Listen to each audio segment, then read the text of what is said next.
Hello, अस्सलाम वालेकुम। कैसे हैं आप सब? उम्मीद करता हूँ आप लोग खुशबाश होंगे। मैं हूँ आप लोगों का केमिस्ट्री इंस्ट्रक्टर दुर मोहम्मद। और हम डिस्कस कर रहे हैं अपनी एफएससी की, मैट्रिक की, बीएससी की और एमएससी की केमिस्ट्री को फुल कॉन्सेप्ट्स के साथ। चूंकि हमारा एक सेशन चल रहा है, हम हर क्लास में, जब क्लास का चैप्टर कंप्लीट हो जाता है, चाहे वो 9th हो, 10th हो, फर्स्ट ईयर हो, सेकेंड ईयर हो, हम उनके एमसीक्यूज टेस्ट लेते हैं ताकि लड़कों में अंडरस्टैंडिंग की वैल्यू, अंडरस्टैंडिंग की कैपेसिटी बढ़ती रहे और उनको सीखने का नया अंदाज मिले। क्योंकि लड़के तभी सीखते हैं जब उनसे सवाल होता है, जब उनको कंफ्यूज किया जाता है, तब वो सीखना स्टार्ट कर लेते हैं। सिर्फ कोर्सेज खत्म करने से सीखा नहीं जाता। लड़कों को सिखाने के लिए उनसे टेस्ट लिया जाता है, उनको मजबूर किया जाता है टू थिंक।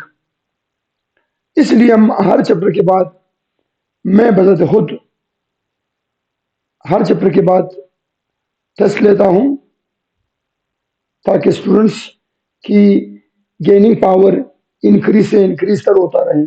और अल्हम्दुलिल्लाह अच्छा फीडबैक आ रहा है, अच्छा रिस्पॉन्स आ रहा है। बहुत ही अच्छे लड़के समझ रहे हैं इस केमिस्ट्री को, अच्छे से पढ़ रहे हैं और अच्छे से गेन कर रहे हैं। शुरू करते हैं हमारी एटम अकेडमी की। क्योंकि एटम अकेडमी में मैं 9th 10th पढ़ाता हूँ और यूनिवर्सल प्रोफेसर अकेडमी में मैं केमिस्ट्री की एफएससी की क्लासेस लेता हूँ, फर्स्ट ईयर और second year. And entry test की मेरी 2 सेशन क्लासेस चल रही है जो मैं वहाँ पर पढ़ा रहा होता हूँ, एक मॉर्निंग में और एक इवनिंग में।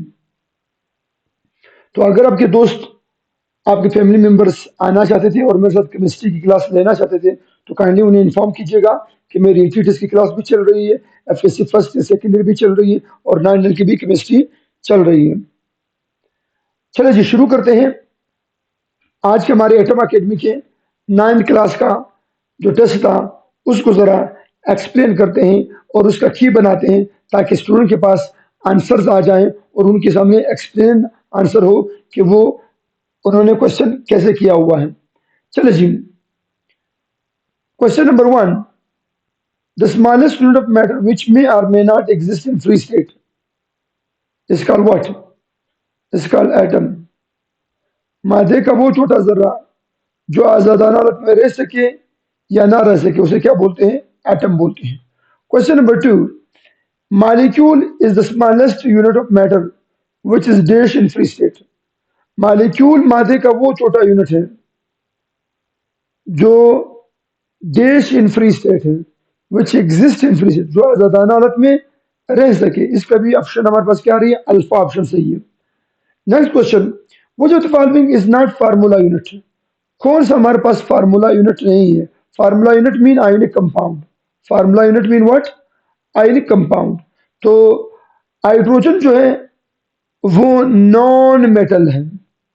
और फार्मूला यूनिट के लिए मैंने आप लोगों को तरीका समझाया हुआ था, या आयनिक कंपाउंड के लिए मैंने आप लोगों को तरीका समझाया हुआ था कि जब मेटल और नॉन मेटल हो, मेटल और नॉन मेटल, ये सबसे आसान क्लासिफिकेशन है आयनिक कंपाउंड को पहचानने का कि आयनिक कंपाउंड या फार्मूला यूनिट क्या होते हैं जो मेटल और नॉन मेटल हो।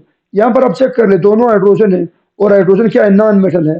तो नॉन मेटल जब नॉन मेटल के साथ मिलती है वो कोवेलेंट बॉन्ड बनाती है, आयनिक बॉन्ड नहीं बनाती, फार्मूला यूनिट नहीं बनाती, बल्कि ये मालिक्यूल है। हाइड्रोजन एक मालिक्यूल है, फार्मूला यूनिट नहीं है। बाकी ये तो क्या है? ये भी फार्मूला यूनिट है और ये भी हमारे पास क्या है? फार्मूला यूनिट है। वो कहते हैं which one is not formula unit. तो कौन फार्मूला यूनिट नहीं है? Hydrogen gas. अच्छा, 1 mole of carbon is equal to dash gram. How many gram? 12 gram. 1 mole carbon जो है वो कितने ग्राम के बराबर है? तो 12 ग्राम के बराबर है। यस, 1 मोल निकालने का तरीका मैं समझा चुका हूँ। किसी भी चीज का अगर 1 मोल निकालना हो किसी एटम का तो क्या तरीका है? सपोज कर मैं कार्बन एटम का निकाल रहा हूँ तो क्या कर ले, पहले उसका मास निकाल ले पीरियोडिक टेबल से। जब आप पीरियोडिक टेबल में इसका मास निकालते हो तो दैट इज 12 AMU। इस 12 AMU को कन्वर्ट कर दो किस चीज में? 12 ग्राम में। That is called what? that is called 1 mole. Yes. Glucose is a molecule compound both A and B, none of these. Yes. Glucose जो है वो कंपाउंड भी है और मालिक्यूल भी है, मतलब मालिक्यूलर कंपाउंड है, सही है। कैसे? मालिक्यूल की अपनी क्राइटेरिया है, भैया भैया सुन ले। मालिक्यूल की क्राइटेरिया क्या है? मालिक्यूल की क्राइटेरिया है नॉन मेटल होना। क्या होना? नॉन मेटल होना। यस, ग्लूकोज में नॉन मेटल है, C6 है, H12 है, O6 है। क्या यहाँ पर क्या यहाँ पर जो कार्बन है, क्या यहाँ पर कार्बन नॉन मेटल है या नहीं है? यस, कार्बन नॉन मेटल है, हाइड्रोजन नॉन मेटल है, ऑक्सीजन भी क्या है? नॉन मेटल है। तमाम के तमाम क्या है? नॉन मेटल है। जब नॉन मेटल चीजें जब नॉन मेटल चीजें मिलती है तो वो अक्सर क्या बनाती है? मालिक्यूल। अच्छा, कंपाउंड क्यों बोल रहे हैं? कंपाउंड के लिए मैंने आपको क्या समझाया होता? भैया मिक्स ना करें। कंपाउंड के लिए मैंने क्या बताया था? कंपाउंड वो चीज है जो डिफरेंट एटमों से बनी है। तो क्या ये ऑक्सीजन है या नहीं है? क्या यहाँ पर हाइड्रोजन है या नहीं है? क्या यहाँ पर कार्बन है या नहीं है? तो क्या ये डिफरेंट एटम है या नहीं है? डिफरेंट एटमों से बनने वाली चीज को क्या बोलते हैं? कंपाउंड। और नॉन मेटल से बनने वाली चीज को क्या बोलते हैं? मालिक्यूल। तो ये जो ग्लूकोज है ये मालिक्यूल भी है असल में, और ये कंपाउंड भी है। तो ऑप्शन हमारे पास क्या आ रही है? Option is what? Option is Charlie, both B and both A and B. Both A and B. Next, an atom or group of atoms which have unpaired electron is called. ऐसा atom या group of atom जिसके पास क्या मौजूद हो? Unpaired electron मौजूद हो, उसमें क्या बोलते हैं? रेडिकल। क्या बोलते हैं भैया? रेडिकल। रेडिकल मैंने क्लास में पढ़ाया हुआ था, वो एटम या ग्रुप ऑफ एटम जिसके पास क्या हो? एक अनपेयर्ड इलेक्ट्रॉन मौजूद हो, उसे क्या बोलते हैं? रेडिकल। तो ये हमारे पास कौन है? This is called chlorine radical. इसे क्या बोलते हैं? क्लोरीन रेडिकल बोलते हैं। तो ऐसा एटम या ग्रुप ऑफ एटम, जिस तरह मेरे पास ये CH3 रेडिकल है, तो इसे क्या बोलते हैं? Methyl radical. क्या बोलते हैं बॉयज? मीथाइल रेडिकल बोलते हैं। It is called what? Methyl radical. तो question number 7, size of cation is dash than parent atom. ये मैंने क्लास में पढ़ाया हुआ है कि हमेशा केटाइन का जो साइज होता है वो पेरेंट एटम के मुकाबले में छोटा होता है। यस, हमेशा याद रखना, कार्बन केटाइन कार्बन एटम से छोटा है, याद रखना। सोडियम आयन सोडियम एटम से क्या है? छोटा है। ये मैं क्लास में आप लोगों को पढ़ा चुका हूँ कि हमेशा जो न्यूट्रल एटम होती है वो अपने केटाइन के मुकाबले में बड़ी होती है, और जो केटाइन उसकी होती है वो अपने पेरेंट एटम से हमेशा क्या होती है? छोटी होती है।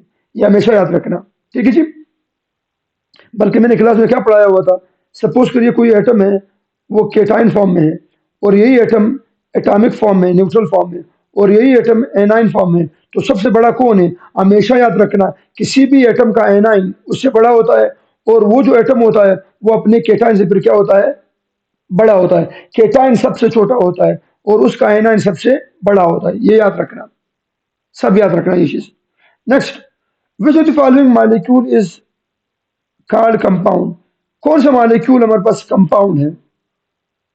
HCl, ये भी एक मॉलिक्यूल है, हाइड्रोजन भी एक मॉलिक्यूल है, O3 भी एक मॉलिक्यूल है, सल्फर भी एक मॉलिक्यूल है। कहाँ से मालूम हुआ कि मॉलिक्यूल है? आपको कहाँ से मालूम हुआ? क्योंकि ये नॉन मेटल है। चाहे HCl है, ये भी हाइड्रोजन और क्लोरीन से बना हुआ है, दोनों नॉन मेटल है। हाइड्रोजन मॉलिक्यूल भी नॉन मेटल है, और ओजोन मॉलिक्यूल भी नॉन मेटल है, सल्फर मॉलिक्यूल भी क्या है? नॉन मेटल है। ये तमाम नॉन मेटल है, तो ये क्या है? मॉलिक्यूल है। अब वो कहते हैं ये जो मॉलिक्यूल है, इसमें से मॉलिक्यूल दो तरह के होते हैं, एक कंपाउंड के मॉलिक्यूल और एक एलिमेंट के मॉलिक्यूल। तो वो कहता है कि कंपाउंड का मॉलिक्यूल कौन सा है? कंपाउंड वाला, तो कंपाउंड वाला ये HCl है। हमारा ऑप्शन क्या है? Alpha. Ozone is a dash molecule, homo atomic, mono atomic, both of these, none of these. तो ओजोन जो है वो होमो एटॉमिक मॉलिक्यूल है, मोनो एटॉमिक नहीं है, होमो है। मोनो क्यों नहीं है? क्योंकि मोनो से मुराद है एक एटम पर मुश्तमिल हो, जिस तरह नोबल केसेस, नोबल केसेस एक एटम है, तो वो मोनो एटॉमिक मॉलिक्यूल है। नोबल केसेस के अलावा कोई भी मोनो एटॉमिक मॉलिक्यूल नहीं हो सकता। ओजोन जो है वो ट्राई एटॉमिक है, मोनो एटॉमिक नहीं है। सो ऑप्शन कौन सा आ रहा है? ऑप्शन आ रही है अल्फा, होमो एटॉमिक है, मोनो एटॉमिक नहीं है। Next, 11.5 gram of sodium has 1.5 sodium atoms. पहले तो मुझे ये बताइए कितने मोल के बराबर है? ये आधा मोल है। सोडियम का एक मोल किसके बराबर है? सोडियम का एक मोल बराबर है 23 ग्राम। और यहाँ पर कितना ग्राम सोडियम उठाया गया है? 11.5। मतलब एक मोल का आधा आधा ग्राम। जब एक मोल के आधे ग्राम हो जाएंगे, मैंने आप लोगों को क्लास में पढ़ाया हुआ है, जब ग्राम आधा, मोल आधा, मास आधा, पार्टिकल आधे, वॉल्यूम आधा, सब कुछ आधा हो जाएगा। अगर कोई एक चीज इनमें से आधा हो जाए तो सब कुछ आधी हो जाती है। तो यहाँ पर ग्राम उन्होंने क्या लिया हुआ है? आधा लिया हुआ है। एक मोल के आधे लिया हुआ है ग्राम। तो जब एक मोल के आधा लिया हुआ है तो पार्टिकल भी क्या हो जाएंगे? आधे हो जाएंगे। तो हमारा ऑप्शन कौन सा आ रहा है? सी। कौन सा आ रही है? Charlie option 0.5 N A. Yes, एक मोल में एक एन ए होती है, आधे मोल में आधे एन ए होती है। बिल्कुल सही है। Question number 11, when an atom loses electron it becomes. जब कोई एटम इलेक्ट्रॉन लूज करता है तो ये क्या बनता है? ये बनता है केटाइन बनता है। यस। एनाइन बनता है। नो। पॉजिटिव चार्ज बनता है। यस। इससे मुराद हमारा फिर क्या है? Both A and C. Both A and C. Next question, question number 12, tap water is example of. Tap water क्या है? मतलब टेप वाटर से मतलब नलके का पानी। टेप वाटर मीन नलके का पानी। Tape water is example of element, compound, mixture. Yes, tape water एक मिक्सचर है। उसमें टेप वाटर, नलके का पानी जो हमारे घरों में आ रही है, उसमें वाटर के मालिक्यूल होते हैं। उसमें chloride ions, sulphate ion, carbonate ion, magnesium ion, calcium ion and different paramecium वगैरह, वायरसेस, बैक्टीरिया वगैरह होती हैं। तो mean we can say it's a mixture. ये क्या है? हमारे पास नलके का पानी एक मिक्सचर है। और कौन सा मिक्सचर है? वो भी होमोजेनस। कौन सा भैया? Homogeneous mixture. ये भी याद रखिए। होमोजेनस से क्या मुराद है? मतलब ऊपर से लेकर नीचे तक सारी की सारी एक जैसी दिखती है। इस मिक्सचर को हम बोलते हैं homogeneous mixture. Next, example of macro molecule. Macro molecule का एग्जांपल कौन है? मैक्रो से बड़ा बड़ा मॉलिक्यूल पढ़ाया हुआ था क्लास में। Yes, macro molecule, micro molecule, poly atomic, mono atomic, di atomic, homo atomic, hetero atomic. तो मैंने आपको तीन तरह की क्लासिफिकेशन लिखवाई हुई थी डिफरेंट डिफरेंट अंदाज में। सही है। तो macro molecule, example of macro molecule is DNA एक मैक्रो मॉलिक्यूल है। यस। अमाइनो एसिड एक मैक्रो मॉलिक्यूल है? नो, अमाइनो एसिड एक मैक्रो मॉलिक्यूल नहीं है। वो सिंपल मॉलिक्यूल है, छोटा मॉलिक्यूल है। ग्लूकोज भी एक छोटा मॉलिक्यूल है जिसमें C6H12O6 है। तो ये दोनों जो है ये माइक्रो मॉलिक्यूल है, ये मैक्रो मॉलिक्यूल नहीं है। ऑप्शन कौन से आ रही है? डीएनए। डीएनए हमारे पास क्या है? मैक्रो मॉलिक्यूल है। ये बहुत बड़े न्यूक्लियोटाइड्स की तादाद पर मुश्तमिल होती है, जिनका मोलर मास डीएनए का तकरीबन मोलर मास 1000 mu से काफी बड़ा होता है, काफी बड़ा। इसलिए जो डीएनए है वो मैक्रो मॉलिक्यूल है, जबकि अमाइनो एसिड और ग्लूकोज जो है वो मैक्रो मॉलिक्यूल नहीं है। ग्लूकोज नहीं है बल्कि सुक्रोज, बल्कि सेलुलोज और स्टार्च और ग्लाइकोजन जो होते हैं वो हमारे पास मैक्रो है। ग्लूकोज मैक्रो नहीं है। ग्लूकोज एक माइक्रो मॉलिक्यूल है। क्या है भैया? माइक्रो मॉलिक्यूल है। नेक्स्ट, अगले क्वेश्चन की तरफ चलते हैं।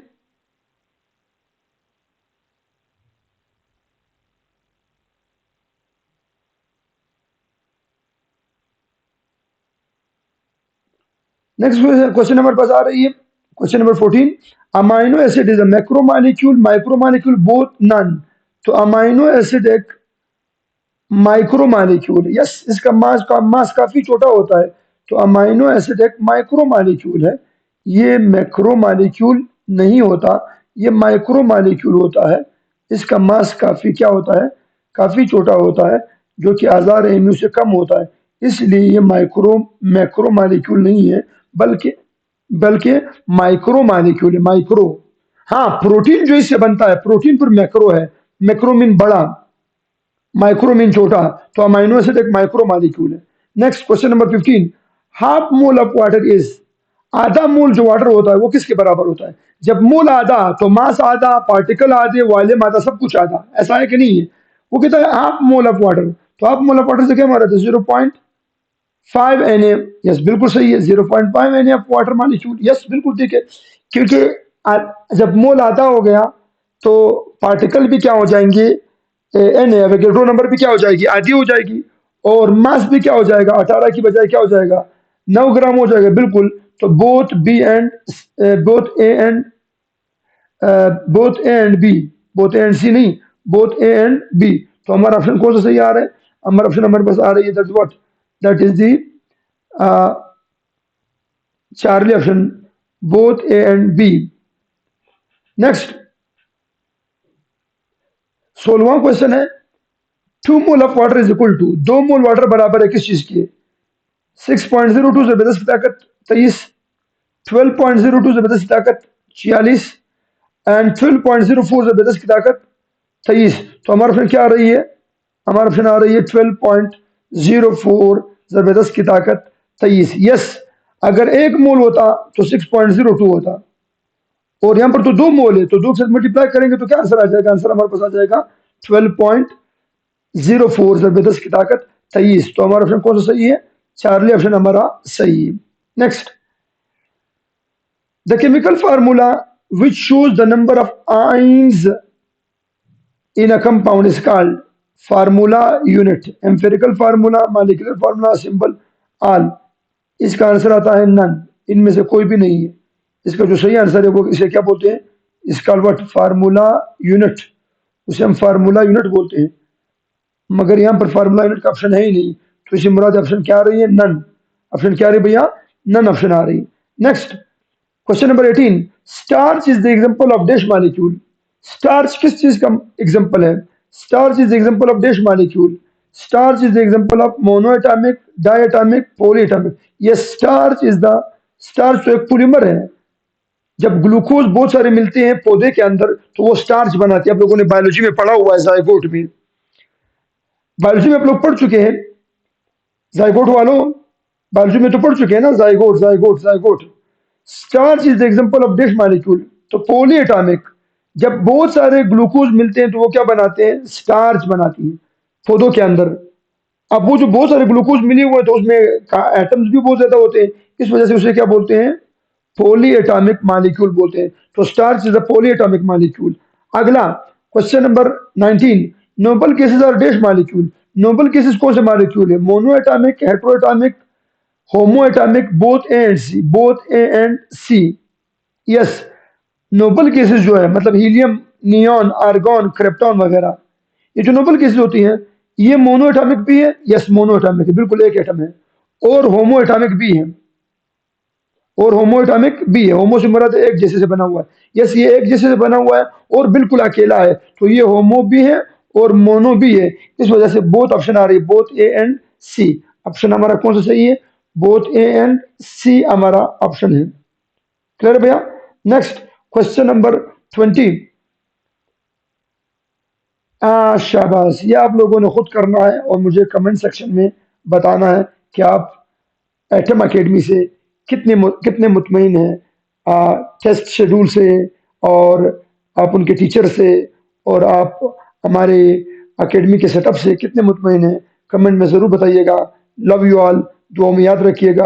अपने दोस्तों को हमारे फिजिकल क्लासेस की तरफ, हमारे इंटीटेस्ट क्लासेस की तरफ, हमारे मैट्रिक और हमारे एफएससी क्लासेस की तरफ ज़रूर बुलाते जाएं। आप लोगों की मोहब्बतों का बहुत बहुत शुक्रिया। लव यू ऑल, अल्लाह हाफिज़, द खुदाई पामान।